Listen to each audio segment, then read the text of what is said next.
Madame la Présidente, Mesdames et Messieurs, chers collègues, très chers amis, il m'a été fait commande de réfléchir aux obstacles qui freinent encore la recherche en soins et particulièrement la recherche infirmière. Il nous a semblé, Chantal Aymar et moi, que cet objet gagnerait en clarté en passant par les obstacles à la recherche scientifique en général. Alors, quels sont ces obstacles? Alors, d'abord, nous sommes le 8 mars, la disparité de genre. Il est souvent dit que les femmes produisent moins de publications, moins de brevets. Mais au total, les femmes sont moins aidées, moins soutenues, moins de postes dans la recherche, moins de postes de directeur de recherche. Beaucoup de publications dans ce sens et donc de facto moins de production. Le deuxième obstacle, le financement. Les financements sous le prisme de plusieurs problèmes. D'abord, la commande des appels à projets qui sonne un peu comme un diktat pour le chercheur, qui est parfois obligé de tordre son projet de recherche pour le faire rentrer avec un chausse-pied pour enfin obtenir des financements. Le deuxième problème concerne l'indépendance entre le chercheur et le financeur, qu'il soit public ou surtout privé. Et puis le troisième problème autour de cet obstacle concerne le premier obstacle. Un papier magnifique dans Nature nous le dit très clairement, j'en ai sorti deux petits graphiques. En 2002, seulement un quart des financements de recherche étaient attribués aux femmes aux États-Unis, qui ne sont sûrement pas les plus mauvais élèves. En 2012, nous passons à 30%. Donc vous voyez, très faible financement pour les femmes et surtout une évolution extrêmement lente. À ce rythme-là, il va nous falloir attendre encore quelques décennies avant d'avoir 50% des financements. Le troisième obstacle concerne ce qui est vrai maintenant et ici. Beaucoup de publications dans ce sens, appelées le dogme de la vérité du moment, principalement Vinciane Després, mais ce n'est pas la seule, qui depuis fort longtemps en parle et en parle depuis et le redit assez clairement. Il s'agit de ce que le chercheur pense comme vrai aujourd'hui, et il est prêt, inconsciemment bien sûr, à rédiger son hypothèse, à modifier, à faire son design dans le sens de ce dogme de la vérité du moment. Le quatrième obstacle concerne la confrontation entre les savoirs experts et les savoirs scientifiques. C'est particulièrement vrai dans le domaine de la santé, où les experts ont un certain savoir et parfois manquent d'ouverture pour des toutes nouvelles hypothèses proposées par des scientifiques. Le cinquième obstacle concerne la thématique. Est-ce que la thématique de la chute chez les patients Alzheimer, par exemple, est-ce que c'est une mode du moment ou est-ce qu'il y a encore une série de questions auxquelles il faudrait réfléchir et c'est un point important. Et puis, le dernier obstacle, il s'agit, dans le même type de littérature, il s'agit de la concurrence. Alors, de la concurrence entre chercheurs. Dans le domaine de l'Alzheimer, il y a quelques décennies, ça n'existait pas, il y avait peu de concurrence. Aujourd'hui, une forte concurrence, mais aussi dans le domaine de chercheurs des différentes disciplines. Si on prend l'exemple d'il y a quelques années du poids de l'épidémiologie, laissant assez peu de place aux recherches en sciences humaines et sociales. Alors, voici une liste naturellement non exhaustive d'obstacles à la recherche scientifique en général, d'après la littérature. Alors, quels sont les obstacles à la recherche en soins, à la recherche infirmière? Les mêmes, ceux-là, exactement ceux-là, mais avec en sus quelques autres obstacles. Alors d'abord, une confirmation très importante de la disparité de genre. Alors évidemment pas au sein de notre propre couple, nous sommes en France 600 000 infirmières et 87% de femmes, mais de facto, s'il y a cette disparité de genre, on est fortement sanctionné. Peu de littérature sur ce poids des financements. Bien sûr, aujourd'hui, on a la chance, et j'en suis assez fière, du PHRIP, mais ça ne suffit pas, et des difficultés à trouver des financements, que ce soit dans le public ou dans le privé. Quand on est un savant médecin très reconnu, c'est déjà difficile de trouver des financements. Si j'arrive dans un endroit pour dire bonjour, je m'appelle Monique, je suis infirmière, pourrais-je avoir un financement au niveau privé, c'est encore plus difficile.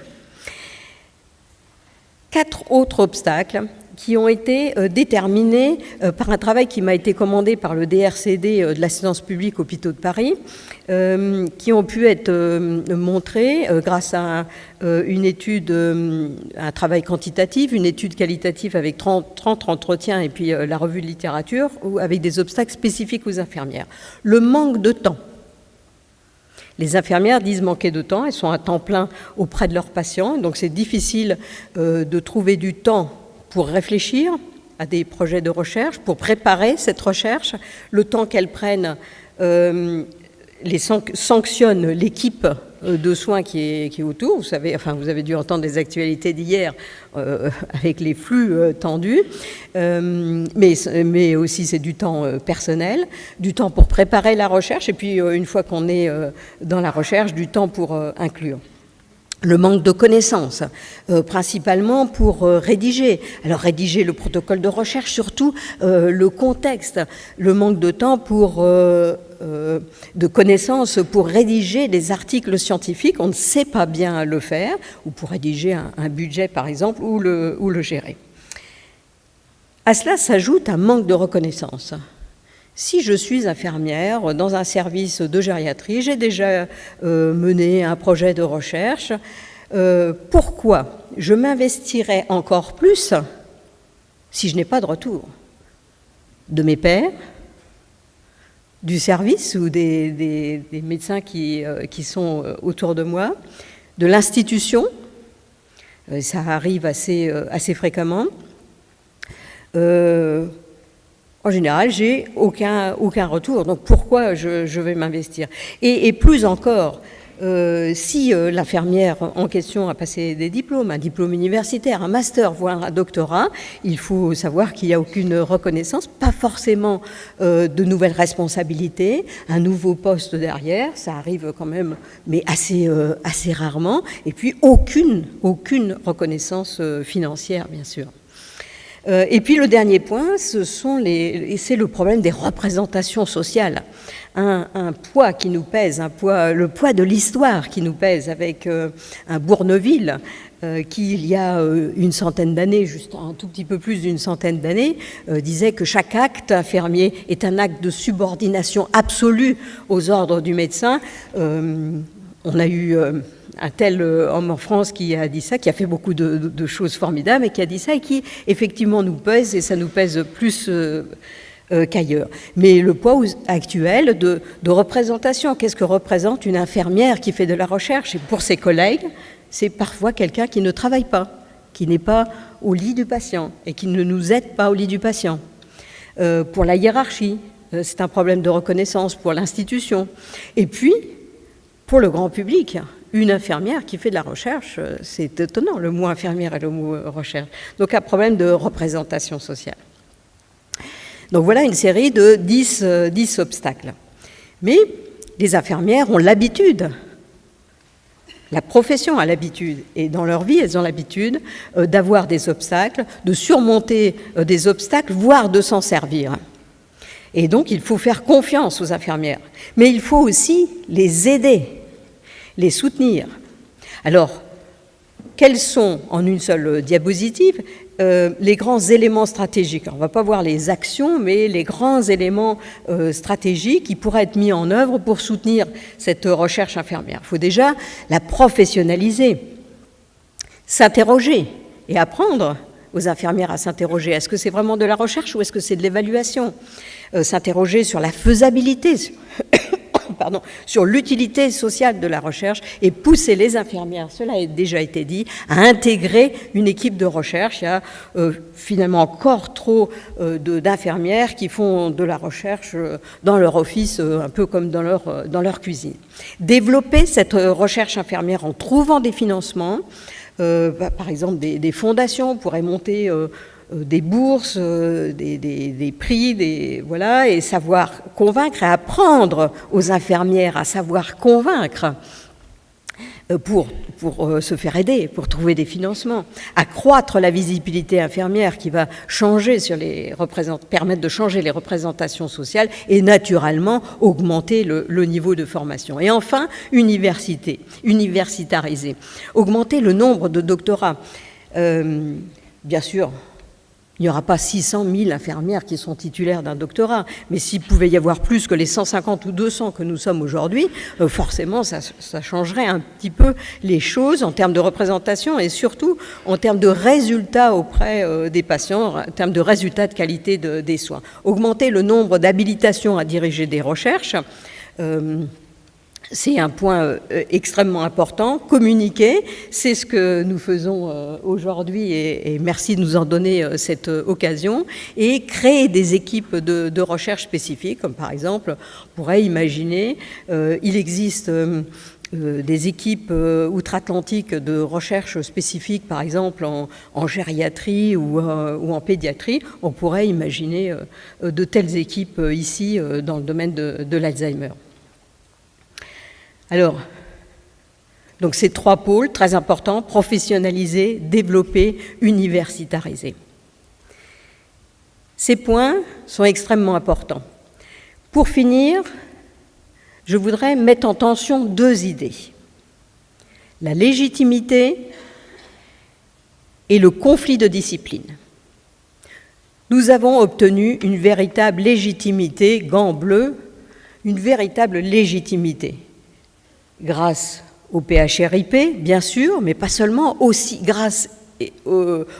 et surtout au travail incroyable, phénoménal des équipes qui n'avaient pas du tout l'habitude de faire de la recherche et qui se sont collées à la recherche infirmière, sont encore une fois parfois sans formation d'une manière assez difficile, grâce aux institutions. Des exemples nous ont été donnés par l'assistance publique aux hôpitaux de Paris, il y a quelques autres exemples, mais l'exemple de la bourse doctorale est un modèle en France. Donc nous avons obtenu une véritable légitimité, même si nous l'avons compris, il faut que nous publions encore plus. Et puis, gants rouges, le conflit de discipline. Un conflit avec les autres disciplines qui ne nous reconnaissent pas toujours. Ah bon, sciences et infirmières, c'est des mots qui vont ensemble. Et puis, un conflit de notre propre discipline. En fait, sciences infirmières n'est pas une discipline en France. Et il faut savoir que c'est un des rares pays au monde où les sciences infirmières ne sont pas une discipline.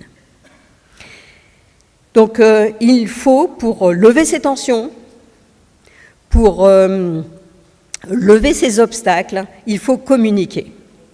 Encore une fois, merci de nous en donner l'occasion. Il faut communiquer pour atteindre ces objectifs, voire dépasser ces objectifs. Et là aussi, il faut faire confiance aux infirmières. Je vous remercie de votre attention.